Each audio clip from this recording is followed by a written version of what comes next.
Aujourd'hui, il y a beaucoup de personnes qui disent que le low ticket, c'est terminé, c'est mort, ça ne se vend plus. Les gars, en fait, vous devez comprendre quelque chose. Il n'y a pas de bon, il n'y a pas de mauvais business. Il n'y a pas un business qui est mieux que l'autre. Tout va dépendre tout simplement de toi. C'est quoi ta vision au niveau du business? Nous, notre première vraie année d'entrepreneuriat, on a généré 140 000 euros uniquement avec la vente de produits digitaux. Et on avait seulement 3 produits qui tournaient, des outils, formations, e-book, etc. Et c'était vraiment du low ticket avec un tunnel très simple. C'est-à-dire produit d'appel, bump, upsell. L'avantage qu'on avait, c'est que justement, on avait une grosse base organique. On avait la stratégie pour attirer constamment des leads et donc les ventes se faisaient de manière beaucoup plus naturelle avec tout ce qui est les emails, etc., etc.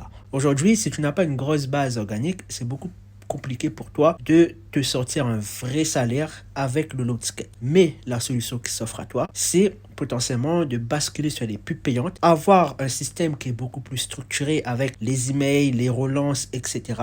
L'avantage avec les produits digitaux, c'est que derrière, c'est beaucoup plus simple en termes de gestion. Ce qui veut dire, tu crées ton outil, tu le vends, tu le pousses en ads et ça travaille pour toi, entre guillemets. Tu as juste à gérer le SAV. Maintenant, le coaching, c'est vrai que c'est quelque chose où tu pourras par client avoir un gros montant qui arrive directement. Par contre, c'est beaucoup plus de gestion. Il faut potentiellement pour scaler avoir une équipe parce que tu peux pas accompagner 10 000 personnes par mois. Et là, il y a beaucoup plus d'attentes et ça demande aussi beaucoup plus de toi quand tu vas accompagner les humains directement. Donc, il n'y a pas de bon, il n'y a pas de mauvais business. Il y a juste des business qui correspondent à la vision de chaque personne tout simplement.